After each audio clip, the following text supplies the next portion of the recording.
I had a panic attack while his parents screamed over dinner, the red flag. Everyone missed that cost me everything.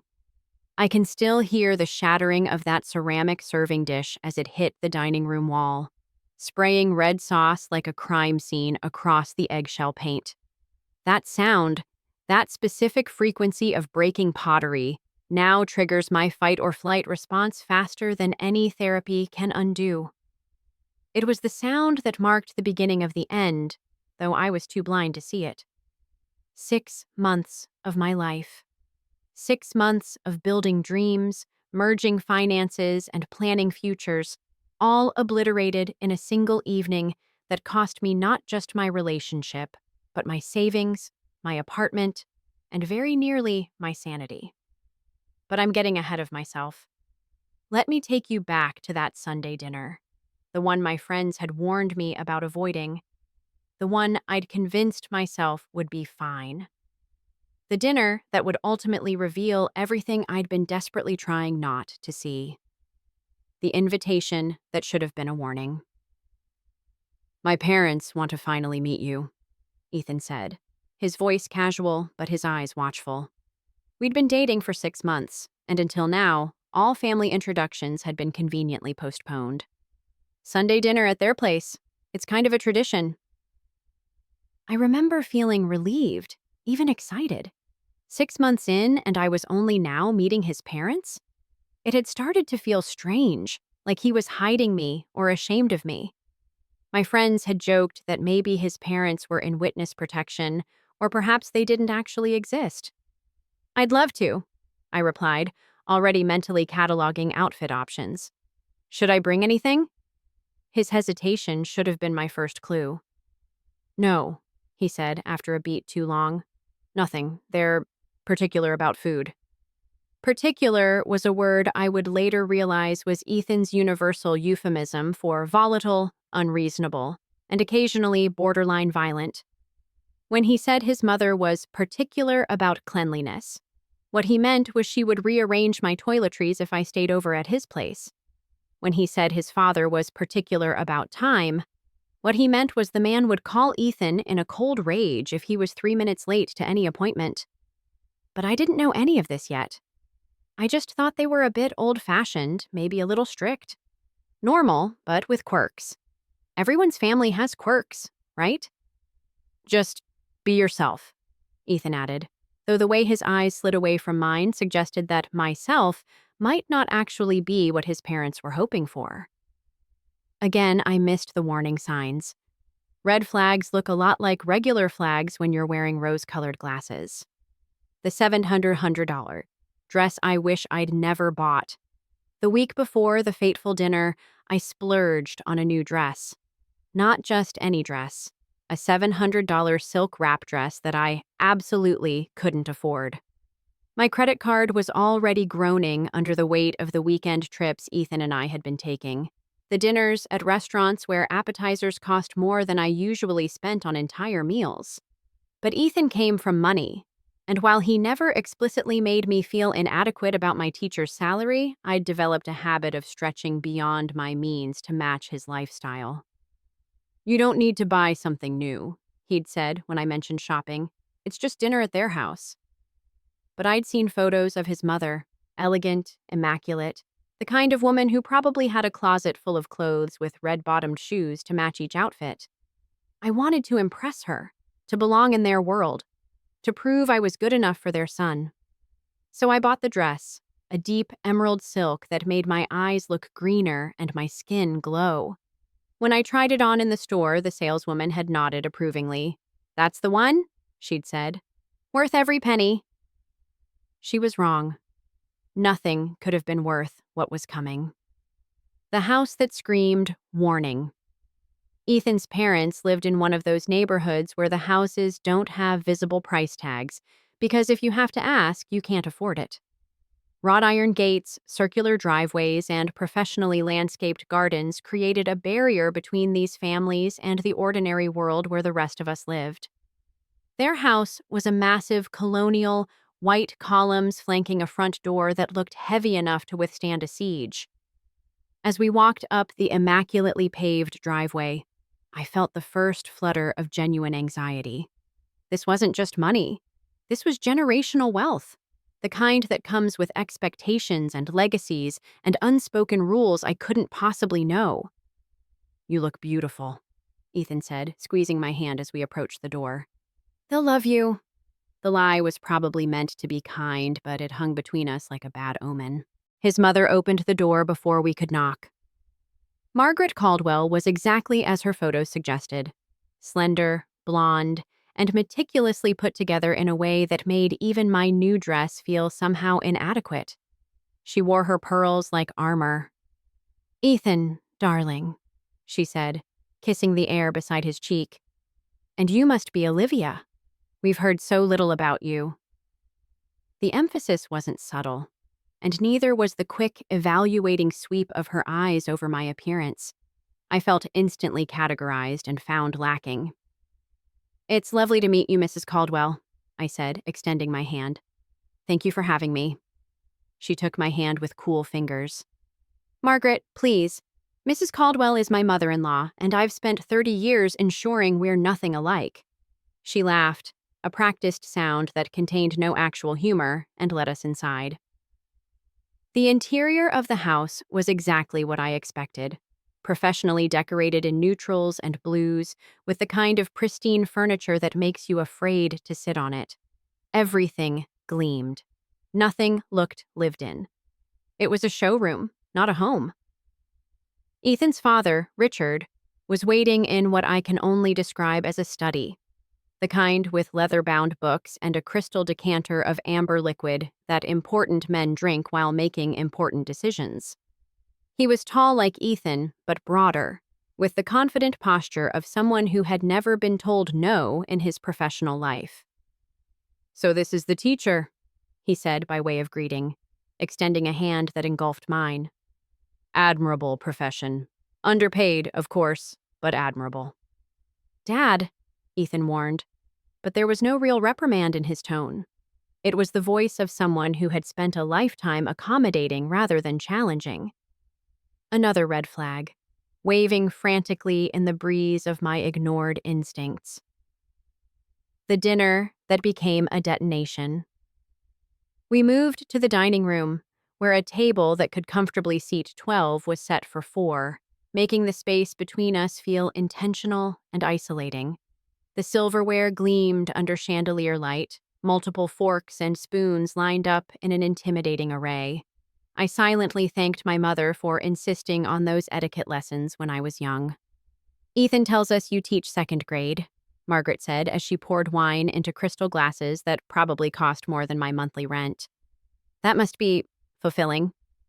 The way she said fulfilling made it clear she meant beneath you, or perhaps more accurately, beneath my son. "It is," I replied, determined to stay positive. Children at that age are so curious and open-minded. Every day is different. She hummed, noncommittal. "Richard and I always hoped Ethan would find someone in the legal field, like himself. Professional compatibility is so important for long-term success, don't you think?" There it was, the first direct hit. I took a large sip of wine. "I think connection and shared values matter more than shared professions," I answered, feeling Ethan's hand find mine under the table. Richard snorted softly. "Values like hard work and ambition, certainly. Speaking of which, Ethan, have you given any more thought to Harrison's offer? Senior partnership doesn't come along every day, son." Ethan tensed beside me. "Dad, we agreed not to discuss work tonight." "I'm simply asking a question," Richard replied, his tone hardening slightly.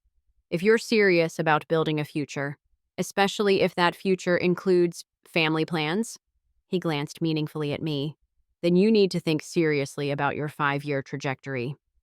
The subtext was clear. If Ethan was considering a future with me, he needed more money, more status, more everything to compensate for what I lacked.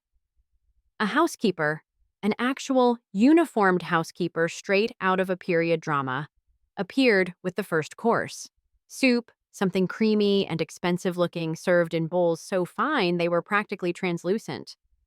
I focused on not making any noise as I ate, painfully aware of Margaret's eyes tracking every movement of my spoon. The conversation continued in this vein through the salad course, pointed questions about my career prospects, limited, my family background, solidly middle class, and my plans.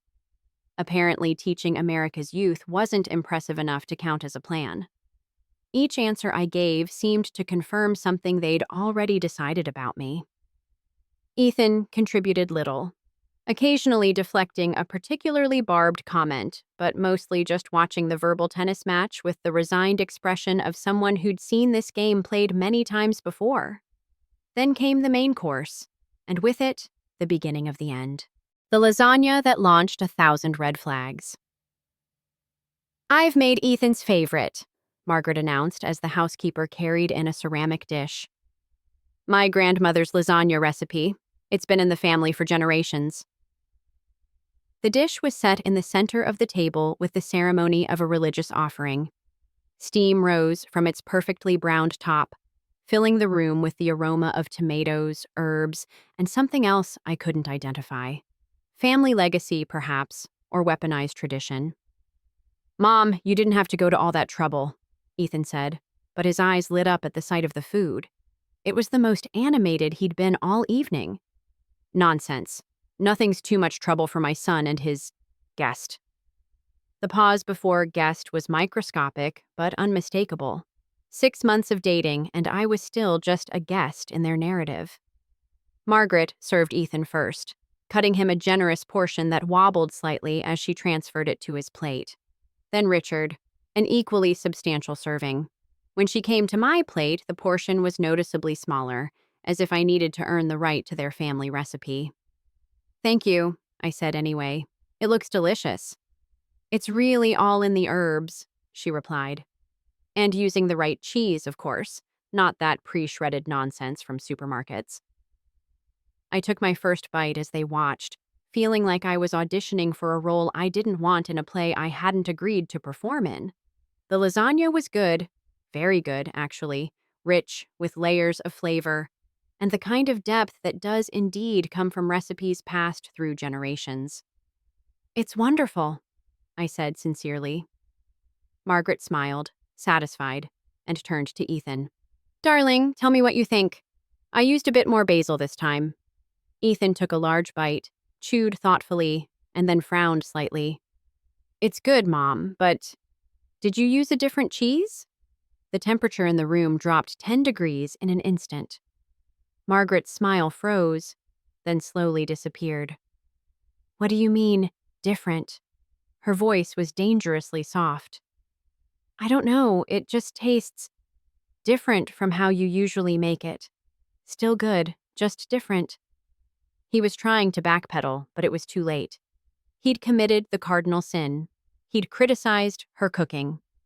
Richard put down his fork with deliberate care. "Your mother spent hours on this meal, Ethan." "I know, Dad, and it's delicious. I just—" "No, please, continue," Margaret interrupted, her voice tight. "Tell me exactly what's wrong with the lasagna I've been making perfectly for 30 years. The lasagna you always claimed was your favorite meal." Ethan looked trapped. "Nothing's wrong with it, Mom. It's great. I just thought maybe you tried something new." "Something new?" she repeated, her voice rising slightly. "Why would I change a perfect family recipe, unless you're saying it was never perfect to begin with?" This was insanity. They were arguing about pasta. Literal pasta. I looked between them, waiting for someone to laugh, to break the tension and acknowledge the absurdity of this escalating situation. No one laughed. "Margaret," Richard said in a warning tone that suggested this wasn't their first food-related conflict. "Ethan didn't mean anything by it." "Oh, I think he did," she replied, her eyes now bright with unshed tears. "I think he's saying that his mother, who has only ever wanted the best for him, can't even make his favorite meal correctly anymore, and I have to wonder why that is." Her gaze swiveled to me, the accusation unmistakable. Somehow, in the twisted logic of this family, I had corrupted Ethan's taste buds. 6 months of exposure to me, and he could no longer appreciate his mother's lasagna properly. I felt the first constriction in my chest then, the beginning of the panic attack that had been building since we walked through the front door. My breathing shortened, my heart rate accelerated, and the room seemed to shrink around me. Ethan, oblivious to my growing distress, was still trying to salvage the situation. "Mom, you're overreacting. The lasagna is fine. Wrong move." "Fine?" Margaret whispered, as if he'd slapped her. 30 years of perfecting a recipe and it's fine? That's not what I meant. What did you mean then? Richard cut in, his voice rising to match his wife's distress. Because it sounds like you're being deliberately ungrateful. I'm not ungrateful, Just what? Margaret demanded. Just decided that everything I do isn't good enough anymore? Just like you've decided that everything we want for you isn't good enough. And there it was, the real issue. Not the lasagna. Me. I was what wasn't good enough. I was the reason Ethan was questioning the perfection of their carefully constructed world. My chest tightened further. The room began to blur slightly at the edges. I reached for my water glass with trembling fingers, nearly knocking it over. No one noticed. "Mom, this has nothing to do with," Ethan started. "Don't lie to me," Margaret interrupted, her voice now raised to a near shout. "This has everything to do with your choices lately. Your sudden disinterest in the partnership. Your constant unavailability for family events. The way you've changed." "I haven't changed," Ethan protested, but his voice lacked conviction. "You have," Richard joined in, his deep voice overlapping with Margaret's higher-pitched accusations until they were practically shouting in stereo. "Ever since you started dating. Leave Olivia out of this," Ethan snapped, finding his spine at last. "Why should we?" Margaret fired back. "She's clearly behind all of this. 6 months, and suddenly you're questioning everything. Your career, your future, even your mother's cooking." I couldn't breathe. The panic attack that had been threatening all evening descended fully, wrapping around my lungs like a vice. My vision tunneled, the chandelier lights multiplying and blurring. A roaring filled my ears, partially drowning out the shouting that was reaching fever pitch around the table. I needed air. I needed to escape. The next few seconds happened in slow motion. Margaret, tears now flowing freely, stood abruptly, grabbing the lasagna dish. "If it's so terrible, then no one should have to suffer through it." Richard reached for her arm. "Margaret, don't." But it was too late. With a strength I wouldn't have expected from her slender frame, she hurled the ceramic dish against the dining room wall. It exploded on impact, sending shards of pottery and chunks of pasta raining down onto the pristine carpet. Sauce splattered like a Rorschach test across the pale wall, a violent ink blot of family dysfunction. In the ringing silence that followed, the only sound was my gasping breath as I fought for oxygen. Finally, 3 pairs of eyes turned to me. For the first time that evening, I had their full attention. "Are you crying?" Margaret asked, incredulous, as if her dinner-destroying tantrum was perfectly reasonable, but my tears were an overreaction. I wasn't just crying. I was having a full-blown panic attack. My chest heaved with the effort to draw breath, my hands tingled with numbness, and the room continued to swim in and out of focus. "She's having a panic attack," Ethan said, his voice suddenly close to my ear. His arm went around my shoulders. "It's okay, Liv. Just breathe. In and out. Slowly." The concern in his voice was genuine, but all I could think was, this has happened before. He recognized a panic attack immediately because he'd seen them before. This wasn't the first time his parents had driven someone to this point. Richard looked uncomfortable, tugging at his collar. "Perhaps she should lie down."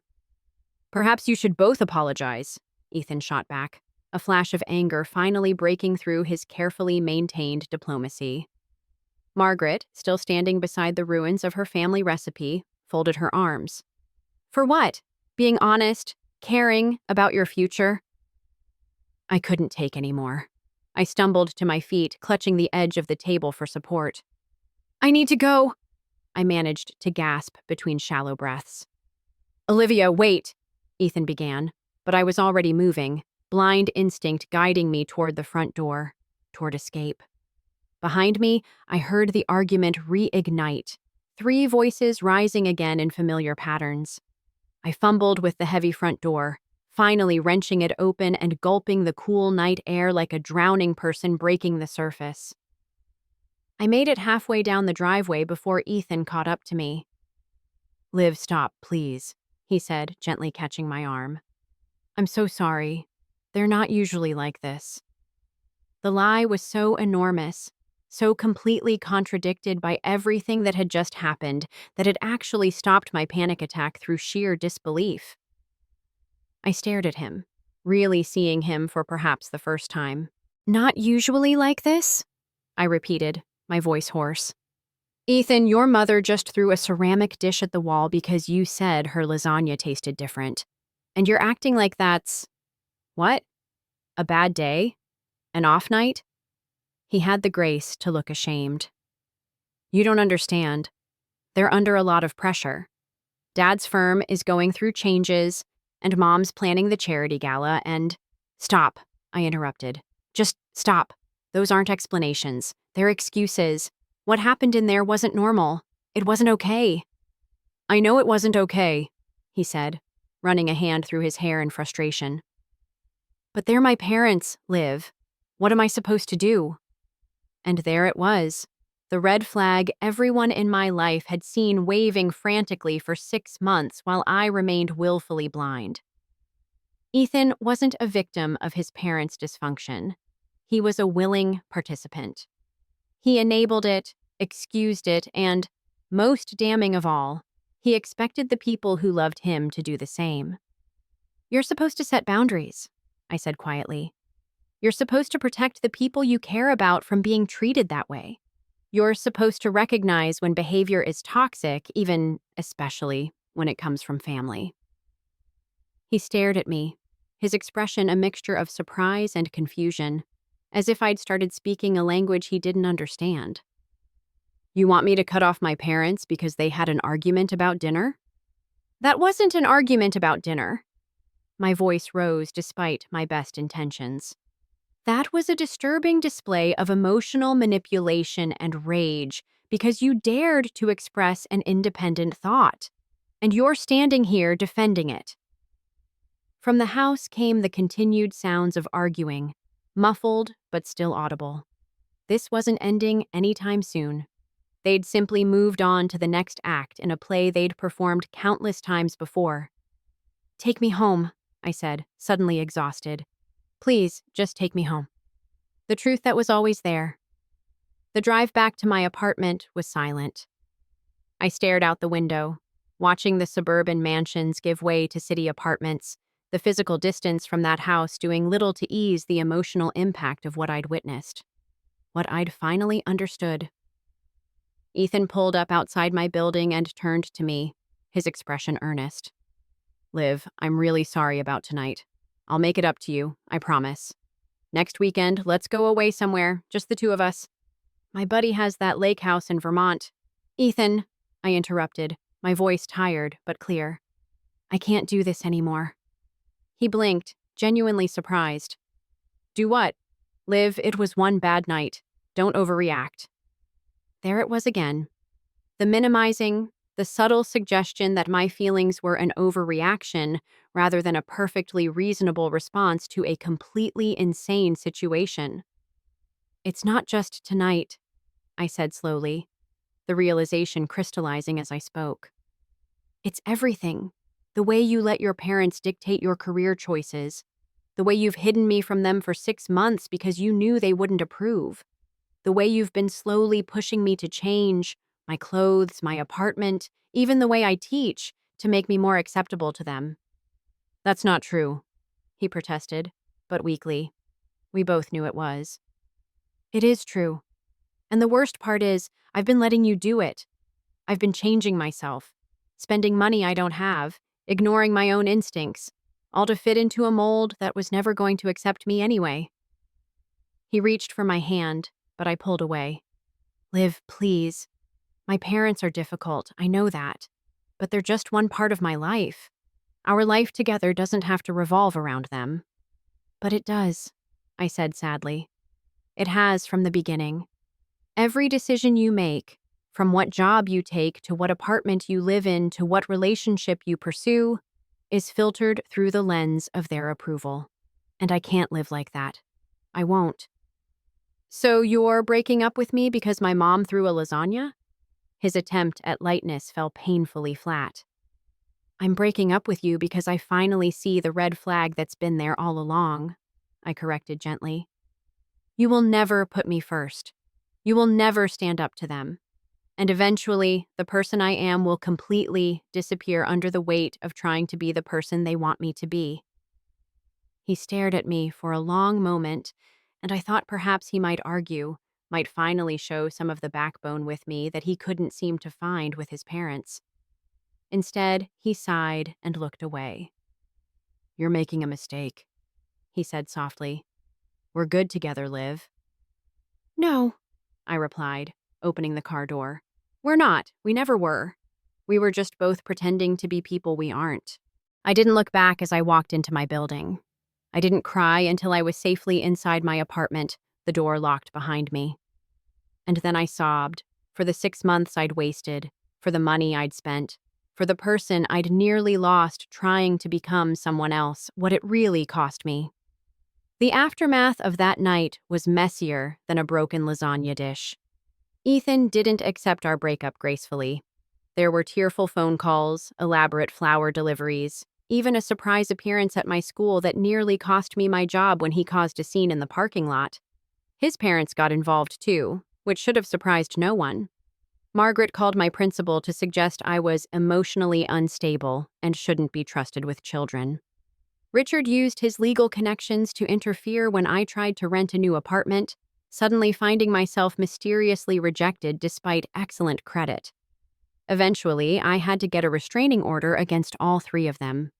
The legal fees, combined with the debt I'd accumulated during our relationship and the security deposit on the new apartment I had to find quickly, wiped out my savings completely. It cost me financially, professionally, and emotionally. For months, I jumped every time a dish clattered. I had panic attacks in restaurants when I heard raised voices. I second-guessed every decision, wondering if I was being too sensitive or overreacting. But here's what that night with the lasagna saved me from: a lifetime of exactly that kind of emotional terrorism. Years of walking on eggshells, of changing myself to please people who would never be pleased, of watching potential children grow up thinking that kind of behavior was normal. That red flag, Ethan's complete inability to set boundaries with his toxic parents, would have eventually cost me everything that makes me who I am: my independence, my self-respect, my authentic voice. Sometimes the most expensive lessons are the ones most worth learning. I'm rebuilding now: my finances, my career, my confidence. I'm dating again, cautiously, with clearer eyes and firmer boundaries. I've learned to recognize red flags before they turn into emergency flares. And I never, ever eat lasagna anymore.